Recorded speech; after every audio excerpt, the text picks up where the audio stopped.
Hello, welcome to The Conservative One. Today's episode will not be scripted, so I apologise if I trip over my tongue, say things wrong, and if you hear clicking in the background. I'll be critiquing a portion of Dateline London, which is a BBC current affairs programme, which is considered to be quite left-leaning. It's specifically about Black Lives Matter in the wake of, not just Black Lives Matter, but George Floyd's death 1 year on. And I'll be pausing the video and I'll be giving you a bit of a critique, what I think and feel as we go along. Okay, it should be fun. So let's just roll this one and we'll crack this open. And a year after George Floyd was murdered by an officer sworn to protect, what does congressional deadlock on police reform tell us about American politics and President Biden? Joining us, one of Dateline's original contributors, the Jamaican-born journalist Bernard Burrell. Steve Richards has been writing and broadcasting about British politics for 30 years now. And with me in the studio, presenter and BBC foreign correspondent Clive Myrie. Good to have all of you with us. So straight off the bat, BBC, true to form, we've got three left-wing leaning types on the panel and not a single Conservative voter. Oh dear. So I hate cliches, but echo chamber comes to mind. I just can't help it. Let's continue. Now, Joe Biden wanted to mark the first anniversary of the killing of George Floyd, a black American murdered by a white American police officer. Now, there you go. That to me is racist. That is racist. So what he said is a black American murdered by a white American police officer. You can't say a man murdered by a white American police officer or a man was murdered by a police officer. No, it's a black man was murdered by a white police officer. So what he's basically trying to say is that it must be a racist attack. But this police officer was racist and he killed a black guy. Not true. It was not found it was basically at the trial. There was no evidence, but this police officer was racially motivated in the killing. This is total conjecture. So if a black police officer kills a white guy, that's not racism. But if a white police officer kills a black guy, that's racism. I'm sorry, but the fact he's just said that smacks of racism. Let's continue. By signing into law a wide-ranging reform of the police. In Washington, though, the most powerful political force is inertia. Tuesday's commemorations came and went with the George Floyd Justice in Policing Act stranded in the Senate. Clive, you're just back from the United States just a matter of days ago. You've been looking at this whole question of what, if anything, has changed since George Floyd was murdered. What is your impression of Biden's America in its first few months in terms of how it has reacted to what has gone on and reacted to that year of protest that has followed?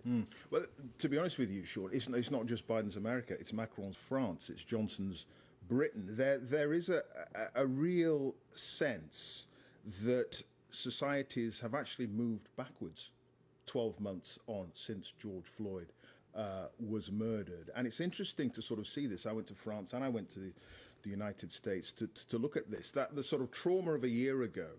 The world has managed to move on, and it always does after something cataclysmic.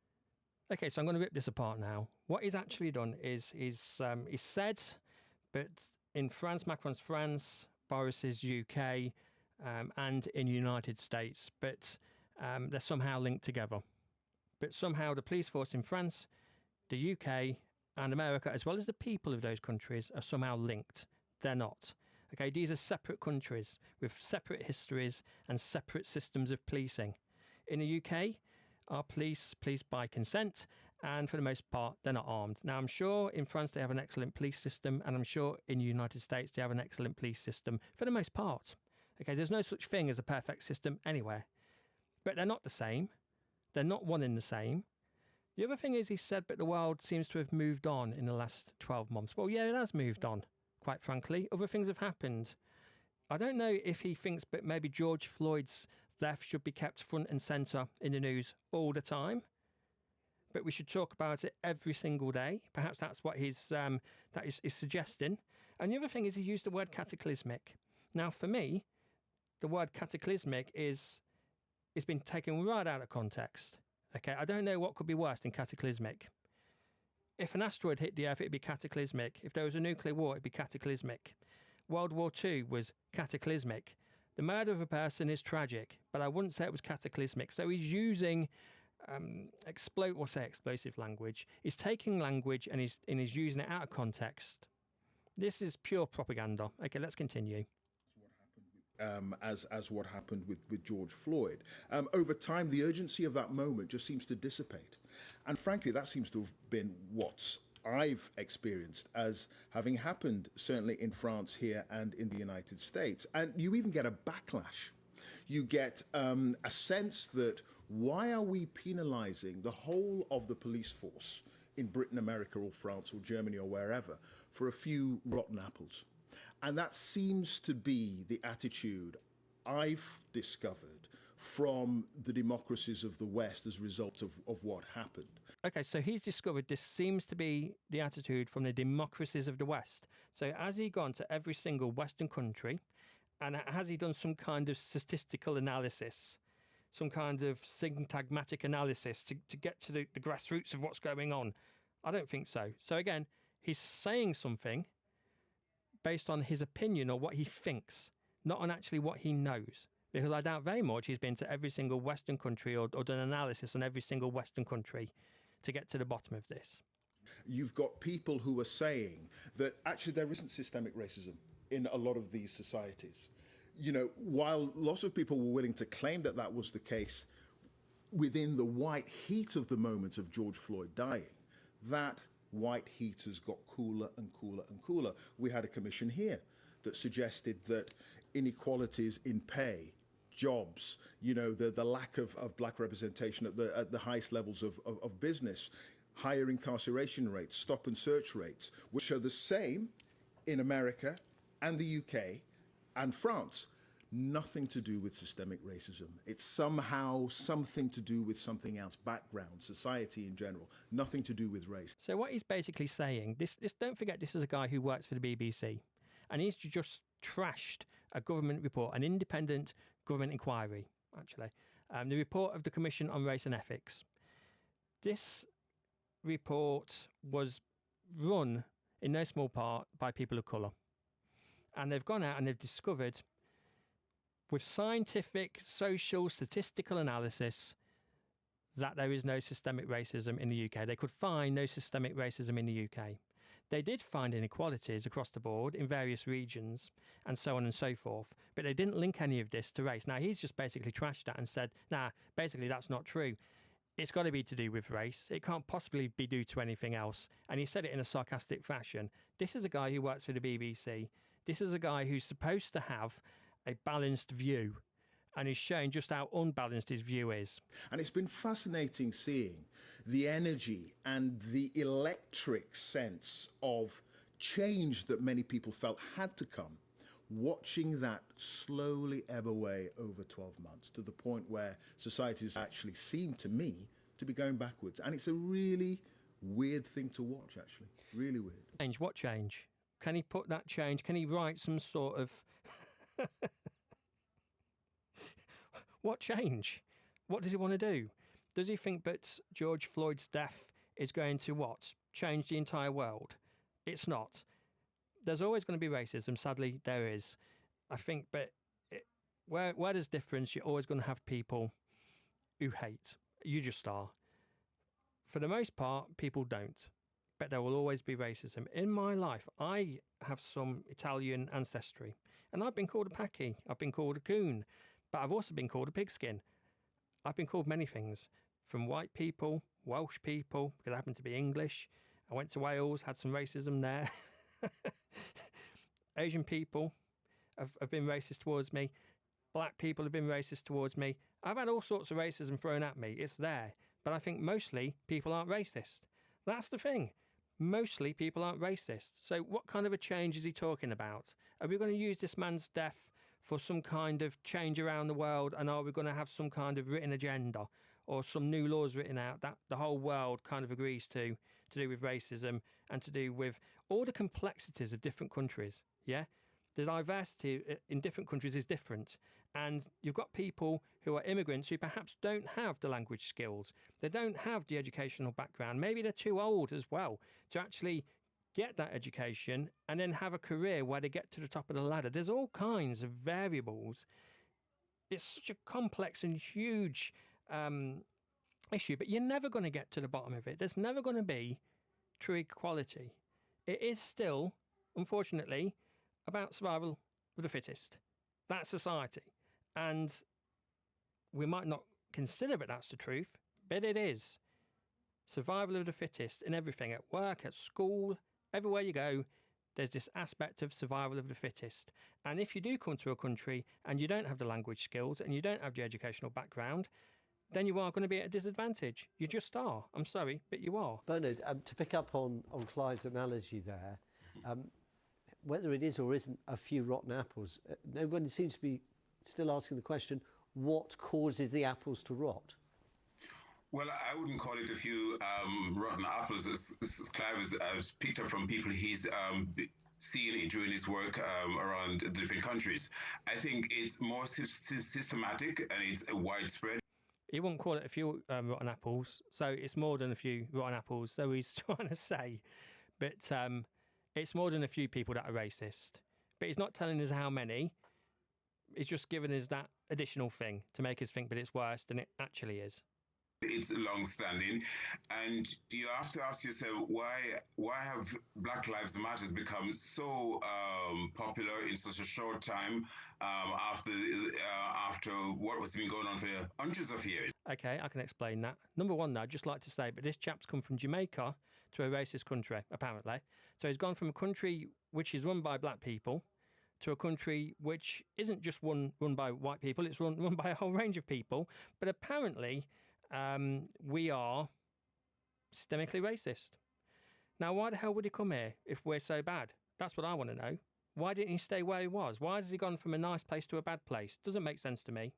It doesn't make any sense at all. With reference to the rise in the popularity of Black Lives Matter, they've shamelessly locked on to George Floyd's death. They've made him into a martyr for their cause. We don't know if George Floyd was a supporter of Black Lives Matter. He may have had an alternate opinion for all we know. There are a lot of black people who don't support Black Lives Matter. Not every black person in the country, in the world, supports Black Lives Matter. So to take this man's death and then for a group, for a political party, and it is a political party. Black Lives Matter isn't a political party in itself, but it does have a political arm. And there's another video where I talk about this in some detail. But the fact of the matter is they've taken his death because he happens to be black. They've made him into a martyr. They've used him for their communistic, socialist cause. And that's shameful. It tells you that there's some systematic practices that has been going on in these countries, in France, in Britain, in the United Kingdom. And we're talking about police actions now. And what does Joe Biden says? He said, I want to be able to make that change in terms of policing.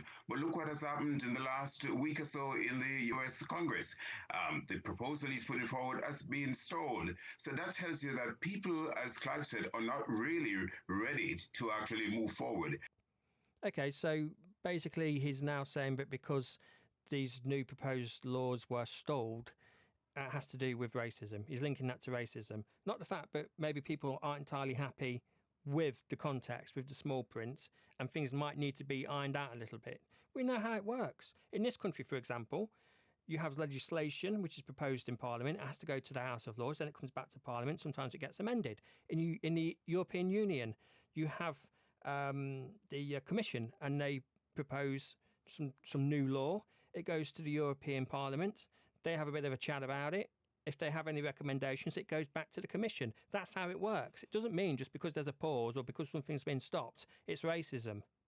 It becomes news. It becomes something that everybody wants to be part of in terms of human empathy. But then people just go back to what they're used to. And I think this is systematic of why many people, for example, we talked about the COVID a while ago, why many people of Asian, African, Caribbean background are refusing to take the injections because they see the injections as part of the old thing to do with Black lives, policing, systematic structures in society. And we have a serious problem, but it demands serious solutions, and we're not getting it at all. And Clive is right. So now he's laying the blame at the feet of white people? The fact that you've got black people, Asian people, various groups who won't take the COVID-19 vaccine. That's somehow a white person's fault. That's to do with the police, it's to do with the law, it's to do with all these various things. They don't trust any of it, they don't trust society. The fact that white people are taking the drug doesn't matter. Because obviously the drug is meant just for them to do some harm to them. The fact white people are taking it doesn't matter. That makes no sense. What he's just said makes no sense at all. The fact of the matter is, a lot of people aren't taking a drug. There's cultural reasons for it. There's religious reasons for it. There's a whole myriad of reasons. And to lay it at the feet of white people, quite frankly, is racist. That is, what he's just said is utterly racist. I'm sorry, but it's racist. It really is. So, ultimately, this is bullshit. It goes on public news for a short time, and then it goes back to the old comfort zone. Steve, if black people see a systemic problem, white people see no systemic problem. What the hell? So black people see a systemic problem and white people don't see a systemic problem. Come on. That's racist, isn't it? Isn't that sort of like, it's unbelievable. So you can't be a person in your own right, okay? Because your race always prefixes everything, apparently. Yeah, I can't just be a person with an opinion. I can't be a person who agrees with something or doesn't agree with something. I have to be a white person who agrees with something or doesn't agree with something. You have to be a black person. You have to be a brown person, yellow person, whatever. It's just utter nonsense. How can people say this stuff and get away with it? If we're looking in the States, how on earth does a white president or a black vice president overcome that in a political system where culture wars are almost starting to define the political parties themselves? Well, they've got limited room for manoeuvre, but they have got some room. I mean, I don't overestimate the long-term potency of a tragedy. As Clive suggests, I hadn't realised how things have gone back in such a short period of time. But to be honest, depressed but not wholly surprised.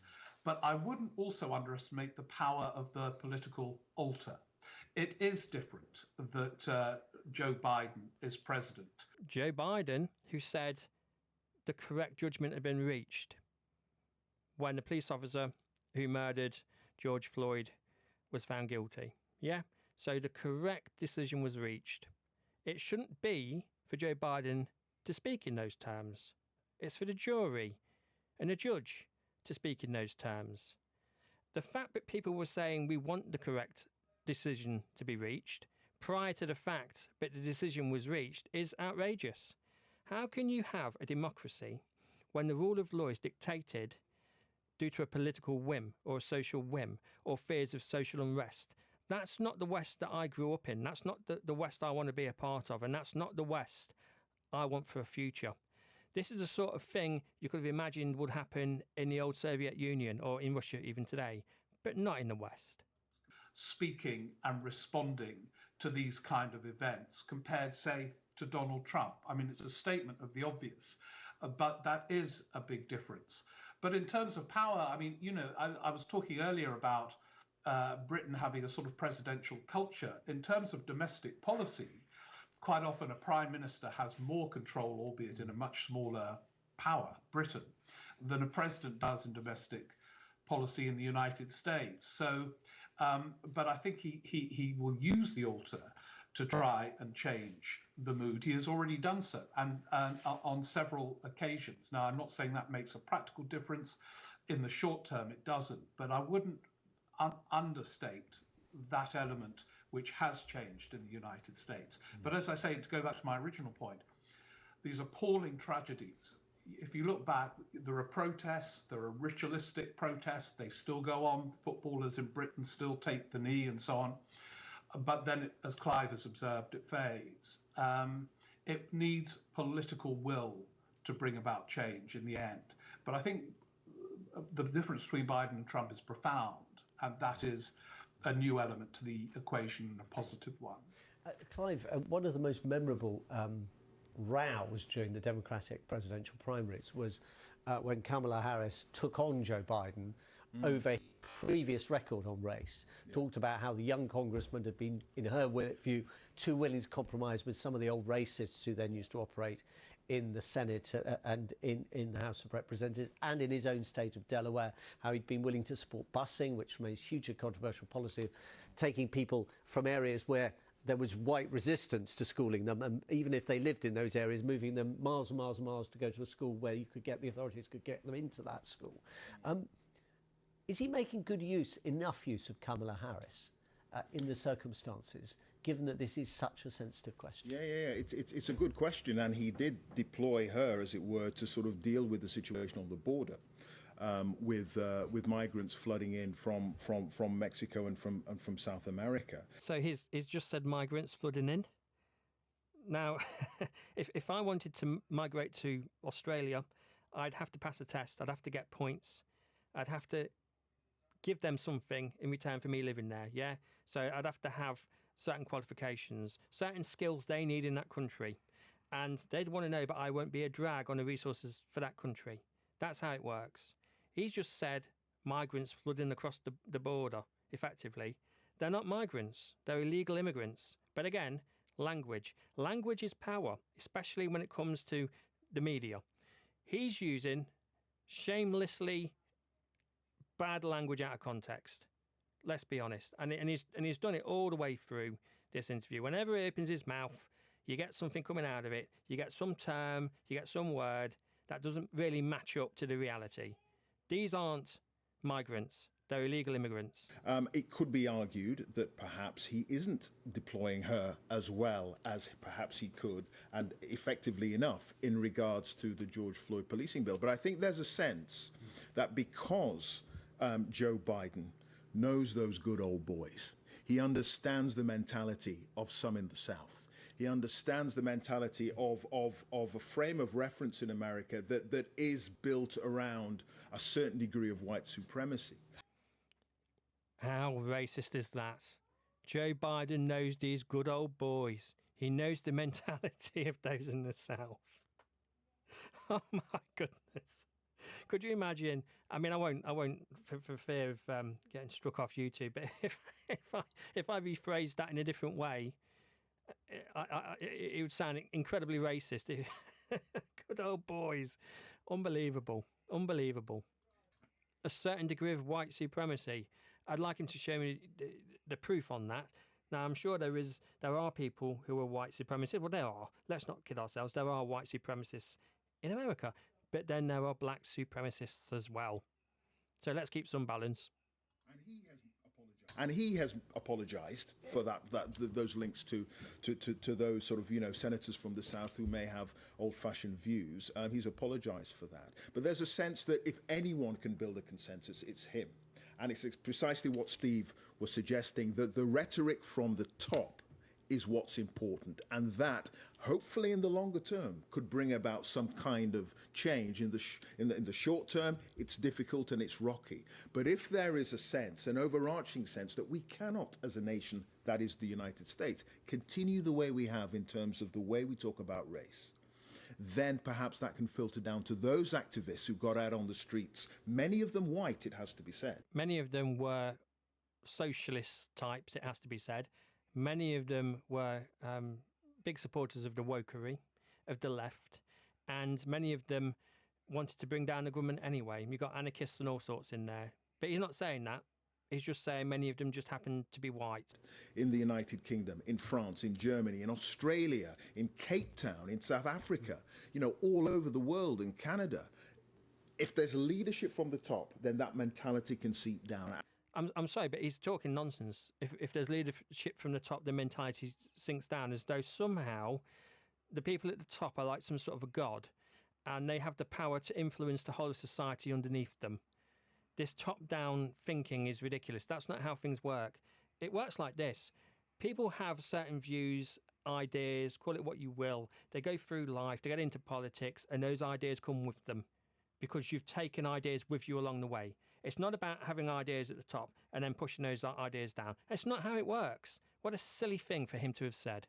And it's those future leaders and those future progressives. Progressives, there's the terminology again. So if you think in this way, you're progressive. If you don't think in this way, then you're regressive. So if you don't agree with him, you're regressive. If you agree with him, you're progressive. More language. This is laughable. It's amazing, isn't it, really, how language inflicts upon us. And if you just watch the TV and you don't really think about it, it goes into your subconscious. Your subconscious might start believing it. Maybe we should all be woke, but not in that way, yeah? Maybe we should sit in front of the TV with our eyes wide open and our ears wide open. So perhaps we'll be able to make things actually change. So there you go. I mean, that basically just summarises Dateline London. That's the format of the show. Every single week, it don't matter what the subject is, it's a rare day that you'll find anybody on that panel who's a conservative thinker. It's worse than the BBC's Question Time, which is well known to be left-leaning and biased. This is the reason why the BBC, I don't think, will survive, because there's too much of a fracture in society. It's a big fracture, and it's not something that's easily repaired. What's happened with George Floyd's murder, how his murder was used by the left, and how it was used in a socialist way to do with something entirely nothing to do with Black Lives Matter. Let's be honest. Socialism is about changing the way we're governed. It's about ideas coming from the top down. Okay, the way he put that was very interesting, because that's the way many of them think. And that's, if you think about it, in the world where you have communist governments, where you have socialist governments, they tend to be top-led. Okay, so the leader, the great leader, tells the minions underneath what they need to do, and then the minions follow the great leader like he's some kind of a god. Now, I know that's an extreme example, and don't get me wrong, I know I'm using language perhaps in an extreme way, okay? And I apologise if I am, but I'm sure you get my point. Top-down, centralised thinking. That's the socialist way. And basically, they've taken this poor man's death, and it is a tragedy, and they've used it as a political football, and they've kicked it as far down the road as they can, and they've tried to score as many points as they can. And it's in their interest to keep his death front and centre going forwards, because they can get more and more political leverage out of it. Let us not forget, if you didn't know already, I'll explain. Black Lives Matter is basically a left institution. They want to disband the police. They want to, which is really just laughable. I don't know what we're going to have, vigilante groups maybe, but they want to disband the police. They don't believe in a nuclear family, and they don't believe in capitalism. So there you go. That's what they believe. So when you've got football players and other sports people getting down on one knee, that's what they're submitting to, because that's what the movement means. That's what it stands for. I sure as hell will not be getting down on any of my knees anytime soon. I promise you that. Anyway, here's the final clip. And this is not Dateline London. This is BBC News. I think it's News 24. And the chap who's being interviewed here says everything that needs to be said. And he's a black chap and is just perfect. Okay. So, I mean, this has been a little bit of a, you might have had a laugh along the way with me, but it's been quite a negative experience, I suppose, watching Dateline London. I don't know why I watch it, really, because I come away feeling quite depressed. But I've got to leave you with something positive. So here's the positive clip. Okay. Reform when he was suffocated and killed, but they only talk about it because George Floyd is black. Black people commit over half of violent crimes in this country and only make up 13% of the population. They commit over half of the murders in this country, but only make up 13% of the population. And we can agree that 13% of the population aren't the criminals. There's only a small fraction of the black community that's doing this. So that explains why police are in the black communities more. And that explains why black people are incarcerated more. They are making up lies saying that it has anything to do with racism. Do you understand that there's black police officers too that patrol in many of these majority black cities? Are they racist? No, that's not the case. They're just making these things up, in my personal opinion, and they're riding a wave of dead black people in order to make money and be politically and get political leverage. Brandon Tatum, thank you so much for coming on and talking to us. Thank you. All right, that's the end. So until next time, stay safe. Conservative One signing off.